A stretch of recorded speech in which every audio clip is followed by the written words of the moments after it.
Hello students, I am your tutor CACS Shilpi Agarwal from Learn and Excel classes और आज हम class 11 business studies chapter 1 nature and purpose of business का second lecture complete करने वाले हैं और ये लेक्चर के साथ ही आपका ये चैप्टर खत्म हो जाएगा। I would request you to revise this chapter again and again through this video and my first lecture. ये दोनों लेक्चर को आप रिपीटेडली देखें ताकि आपको ये पूरा चैप्टर अच्छे से याद हो जाए, मेमोराइज हो जाए।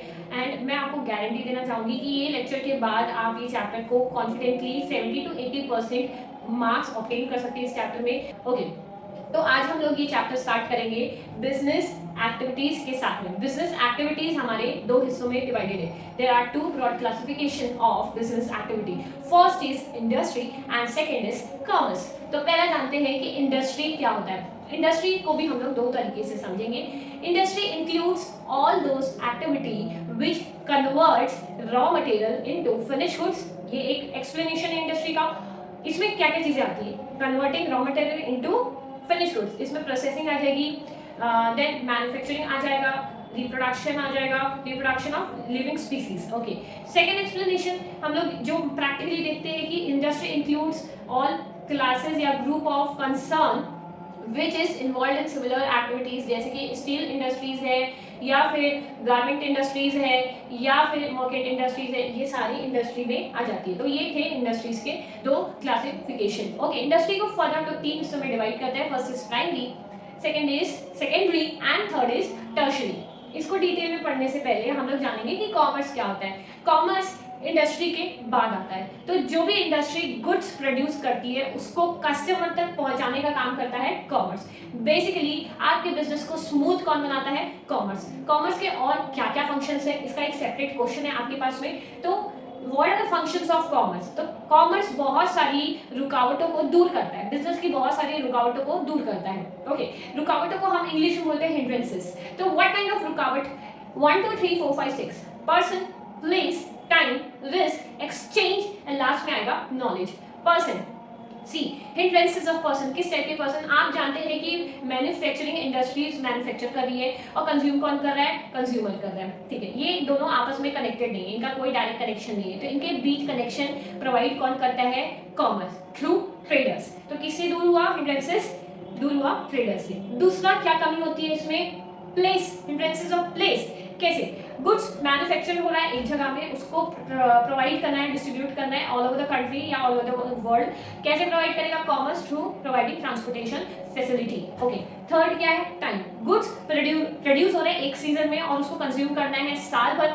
तो commerce provide the services of warehousing, जो आपको साल भर अवेलेबल कराए, उसके लिए स्टोरेज फैसिलिटी प्रोवाइड करते हैं ताकि उनको स्टोर करके रख सके। नेक्स्ट क्या है? Risk. Business come with an number of risk. Risk किस टाइप का? एम्प्लॉइज का इंजर्ड होने का रिस्क है, गुड्स चोरी होने का डर है, मशीन खराब होने का डर है, और भी ना जाने कितने रिस्क होते हैं। ये सारे रिस्क को कवर कौन करता है? Insurance company. Insurance companies commerce का हिस्सा होते हैं।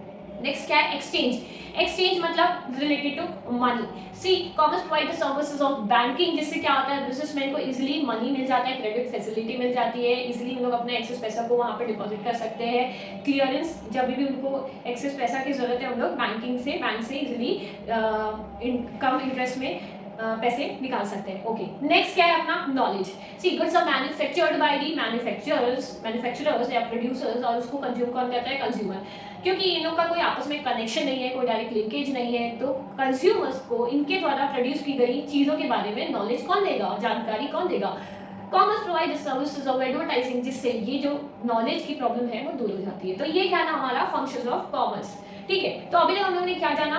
बिजनेस एक्टिविटी दो हिस्सों में डिवाइडेड है। पहला ऐसा इंडस्ट्री होता है, इंडस्ट्री के फर्दर 1 2 3 क्लासिफिकेशन है। और दूसरा हम लोग जाने कॉमर्स। कॉमर्स में what are the functions of commerce हम लोग ये जाने। और अगेन कॉमर्स के भी दो हिस्से हैं, first is trade and second is aids to trade.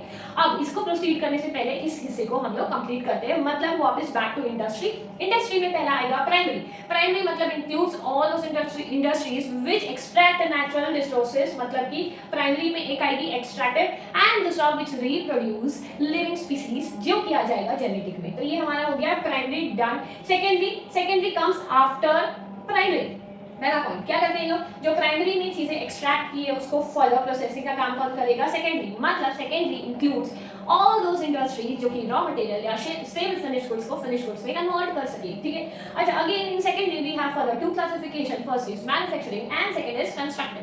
अब मैं आपको एक बेहतरीन एग्जांपल दूंगी स्टील इंडस्ट्री का। स्टील कहां से निकलता है, माइंस से। माइंस मतलब primary what you doing, you are extracting steels. Extractive industry में स्टील निकलने के बाद हम लोग उसको क्या करेंगे, आयरन रॉड बना रहे हैं उसका, ठीक है।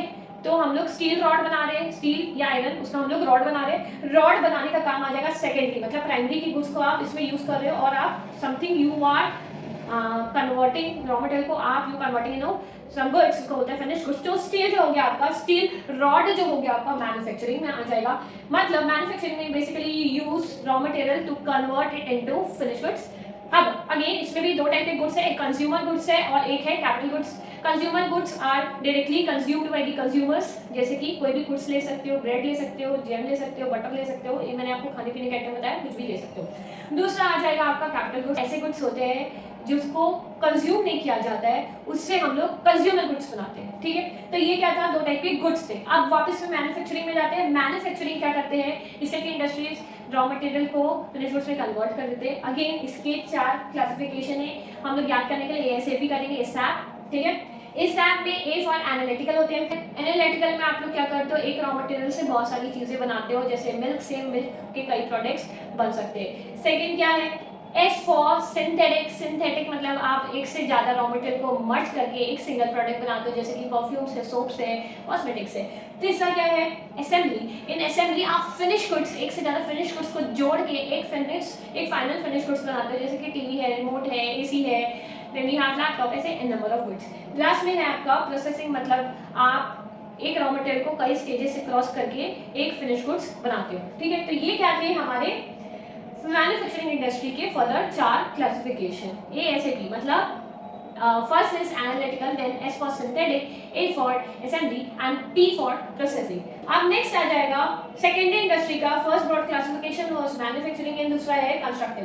कंस्ट्रक्टिव बेसिकली मैन्युफैक्चर्ड गुड्स को यूज करके फिक्स्ड गुड्स बनाता है, जैसे कि रोड्स है, ब्रिजेस है, डैम्स है, ये सारी चीजें आपकी कंस्ट्रक्टिव में आ जाती है। अब मैंने जैसे आयरन का एग्जांपल लिया था, आयरन रॉड को जो कि इन लोगों ने बनाए हैं उसको कंस्ट्रक्टिव इंडस्ट्री यूज करके उससे क्या बना देगा, ब्रिज बना देगा, ठीक है। तो देख सकते हैं आप, ब्रिज बनाने के लिए सबसे पहले प्राइमरी इंडस्ट्री आएगा, देन सेकेंडरी में मैन्युफैक्चरिंग आएगा, लास्ट में कंस्ट्रक्टिव आएगा। Okay, this was the best example I can give.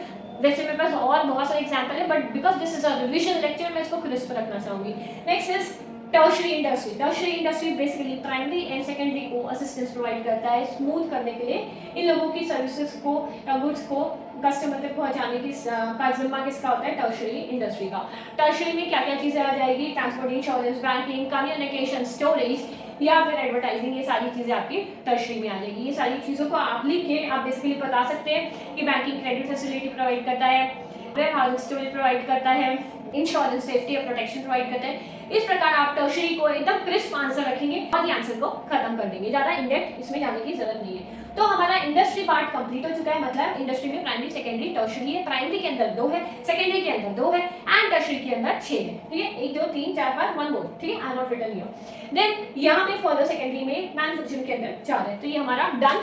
Now commerce. Commerce में हम लोग ये जान चुके हैं कि कॉमर्स के फंक्शंस क्या होते हैं। कॉमर्स के फर्दर 2 क्लासिफिकेशन है, first is trade and second is aids to trade. तो अब हम जानते हैं what is trade. Trade is done by traders. तो ये लोग क्या करते हैं, they buy goods and they sell goods, ठीक है। तो ट्रेडर्स बेसिकली एक चीज खरीद के पास ऑन करते हैं। जो हिंड्रेंस ऑफ पर्सन है ये कौन दूर करता है, ट्रेडर्स, थ्रू ट्रेडिंग, क्योंकि ट्रेड ही मैन्युफैक्चरर्स और कंज्यूमर के बीच कनेक्शन प्रोवाइड करता है, ठीक है। ओके, ट्रेड में फर्दर 2 क्लासिफिकेशन है, internal trade and external trade. Internal मतलब कि with in the geographical limit of country अगर आप करते हैं तो आपका इंटरनल है देश के अंदर, और देश के beyond with in the geographical boundary हुआ तो एक्सटर्नल ट्रेड हुआ। ऑब्वियसली ये लिमिटेड हो गया, ये लिमिट से बाहर हो गया, और आई कैन से अनलिमिटेड हो गया। लिमिटेड अगेन इंटरनल ट्रेड में हमारा रिटेल एंड होलसेल है, ठीक है। पहले हम जानते हैं होलसेल क्या होता है। इन होलसेल जो ट्रेडर्स होते हैं वो क्या करते हैं, मैन्युफैक्चरर से बल्क में परचेस करते हैं सामान को और उसको इन लोग रिटेलर्स तक पहुंचाते हैं। ठीक है। तो ये लोग बल्क में परचेज करके रिटेलर्स तक पहुंचाते हैं, और रिटेलर्स कौन होते हैं, जो कि गुड्स को अल्टीमेट कंज्यूमर तक पहुंचाते हैं। मतलब इन लोग बल्क में परचेज नहीं करते हैं, इन लोग क्वांटिटी जितना हम लोग कस्टमर को बेच सके, कंज्यूमर्स को बेच सके, उतना ही खरीद के कंज्यूमर तक पहुंचा देते हैं। तो हम लोग जाने इंटरनल क्या होता है। इंटरनल के दो क्लासिफिकेशन हमने देखा। External is beyond the geographical boundary. अब इसमें तीन आएंगे, import, export and export. Import का मतलब होता है कि आप कोई दूसरी कंट्री से गुड्स खरीद रहे हो, मतलब इससे क्या होता है, हमारा फॉरेन रिजर्व कम होता है, क्योंकि हम लोग को payment in terms of their currency करना पड़ता है। जो भी कंट्री से आप खरीद रहे हो उनकी करेंसी में पे करना पड़ता है, तो इससे हमारा फॉरेन रिजर्व कम हो जाएगा। What is export, you are selling to the countries outside India, बाहर वाली कंट्रीज में आप सामान बेच रहे हो, उसको आप एक्सपोर्ट बोलते हो, इससे हमारा फॉरेन रिजर्व इंक्रीज होगा। एंट्री पोर्ट में क्या होता है, you purchase goods from outside country, मतलब beyond the geographical boundary, India से बाहर के लोगों से आप खरीद रहे हो ताकि आप इंडिया के बाहर के लोगों को बेच सको। ओके, तो इस प्रकार हमारा ट्रेड सेक्टर खत्म हो गया। Next is aid, aids to trade, मतलब जो भी ट्रेड को हेल्प करे, जो सारी चीजें वो एड्स टू ट्रेड में आती है। तो इसमें कौन कौन सी चीजें आएगी, again transport, banking, communication, insurance, advertising. Basically देखेंगे आप, एड्स टू ट्रेड एक सहायक सर्विस प्रोवाइड करती है, जैसे टर्शियरी सेक्टर प्राइमरी और सेकेंडरी को प्रोवाइड करती है, वैसे एड्स टू ट्रेड, एड्स मतलब assistance, provide assistance to trade. Okay, तो जैसे हम लोग कॉमर्स में हिंड्रेंसेस का एक हमने आंसर पढ़ा है कि person, place, time, risk, exchange and knowledge की जो प्रॉब्लम है ये कैसे कॉमर्स दूर करता है। जैसे पर्सन, ट्रेडर्स आ जाते हैं, प्लेस, ट्रांसपोर्ट फैसिलिटी, तो ट्रांसपोर्ट, तो यहाँ पे आप एज टू ट्रेड को हिंड्रेंसेस से कनेक्ट करके भी आंसर लिख सकते हैं कि ट्रांसपोर्ट फैसिलिटी होती है कॉमर्स के अंदर, और इससे हिंड्रेंसेस ऑफ प्लेस दूर होता है, ऐसे आपको कनेक्ट करना है। ठीक है, नेक्स्ट क्या है, टाइम है, मतलब वेयर हाउसिंग, तो यहाँ पे एक वेयर हाउसिंग भी है, warehousing aids to trade में आता है, जो कि हिंड्रेंसेस ऑफ टाइम को दूर करता है। इंश्योरेंस है, तो रिस्क का जो हिंड्रेंसेस है कॉमर्स का वो दूर करता है। तो मतलब आप ये आंसर करके इसको दोनों को कवर कर लेंगे। इनफैक्ट ये जो इतना पार्ट है वो आपके तीन जगह भी यूज हो रहा है, किसमें, एक इसमें और एक इसमें। अच्छा याद रखिएगा, इसमें अगर आप लिखते हैं इन सबको तो बहुत क्रिस्प आंसर रखेंगे, इसमें आप करते हैं तो पहले आपको इसको फोकस करना है, देन हिंड्रेंसेस की बात करनी है, और इसमें अगर आप लिखते हैं तो पहले आप हिंड्रेंसेस की बात करेंगे, देन आप उसकी हिंड्रेंसेस को खत्म कैसे करना है फिर इसकी बात करेंगे। ओके, तो इस प्रकार हम लोग कवर कर लिए हैं पूरा बिजनेस एक्टिविटी को। अब हमारा लास्ट टॉपिक, दो टॉपिक बच रहा है, बिजनेस रिस्क है और एक और role of profit in business, ये भी कोई आंसर आपको बताना है। ये दोनों टॉपिक के साथ ही आपका ये चैप्टर खत्म हो जाएगा।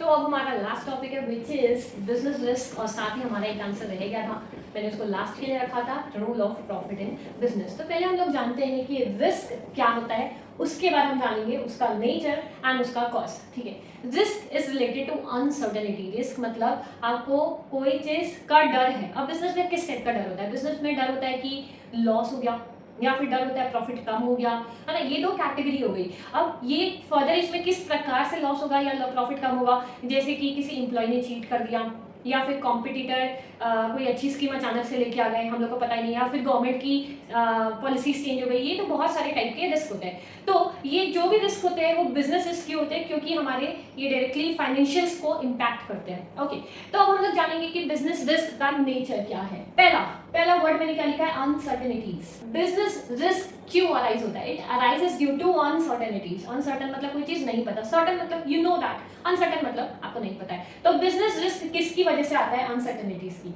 वजह से आता है। दूसरा क्या लिखा है, बिजनेस में रिस्क सबसे एसेंशियल पार्ट होता है, तो risk is a very essential part of any business. तीसरा क्या लिखा है, risk depends upon nature and size of the business. अगर जितना ज्यादा बड़ा बिजनेस है, जैसा जितना कॉम्प्लेक्स उसका नेचर है, उतना ही बड़ा आपका रिस्क होगा। ओके, अच्छा जो आप रिस्क ले रहे हो वो क्यों ले रहे हो, बिकॉज आपको प्रॉफिट मिले इस वजह से। तो देयरफॉर हम लोग बोलेंगे profit is a reward for taking the risk. तो ये क्या थे, रिस्क का नेचर है। 4 पॉइंट्स हम लोग इसमें देखे। अब हम लोग जानेंगे कि इसके कॉजेस क्या है, क्यों रिस्क होता है।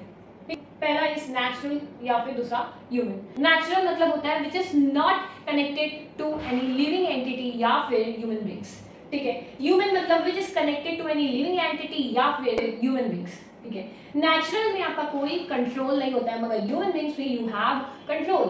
नेचुरल रिस्क में आ जाएगा नेचुरल कैलामिटीज, जैसे कि अर्थक्वेक, फ्लड्स आ गए, तो ये सारे नेचुरल रिस्क होते हैं कोई भी बिजनेस में जिसमें अपना कोई कंट्रोल नहीं है। Covid is a recent example. ठीक है, अभी जो दिल्ली में या फिर उधर नॉर्थ ईस्ट एरियाज में जितने भी फ्लड्स आ रहे हैं वो सारे नेचुरल रिस्क टू बिजनेस है। दूसरा क्या है, ह्यूमन रिस्क है, जिसमें जो ऑर्गेनाइजेशन से कनेक्टेड लोग होते हैं उनकी वजह से बिजनेस को रिस्क होना, जैसे कि किसी एम्प्लॉय ने सीक्रेट्स लीक कर दिए कॉम्पिटिटर्स को, या फिर कैशियर ने कैश चोरी कर लिया, तो ये सारी चीजें आपकी ह्यूमन रिस्क में आती है। ओके, तो ये हो गया हमारा बिजनेस रिस्क कंप्लीटेड। नाउ हम अपना लास्ट आंसर पढ़ेंगे, what is the role of profit in a business. ठीक है, इसके लिए मैंने एक मेमोरी टेक्निक डाली आप लोगों के लिए। कैसे आप रखेंगे, मतलब प्रॉफिट रोल बाज है, क्या बात है, प्रॉफिट रोल बाज है। कैसे हम लोग ने क्यों लिखा है, ये देखिए, इसको कनेक्ट करने के लिए होता ये है दोस्तों कि आंसर तो आपको याद है, आपको ये नहीं पता होता है कि क्वेश्चन क्या है, तो इस वजह से मैंने इसको क्वेश्चन के साथ कनेक्ट किया। What is the role of business, profit role बाज है। ठीक है,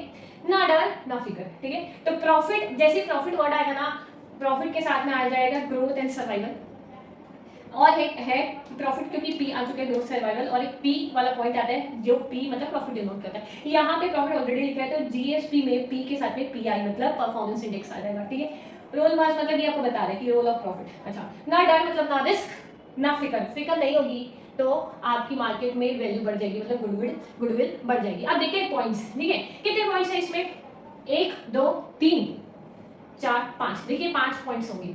एक है ग्रोथ या एक्सपेंशन, दूसरा है सर्वाइवल।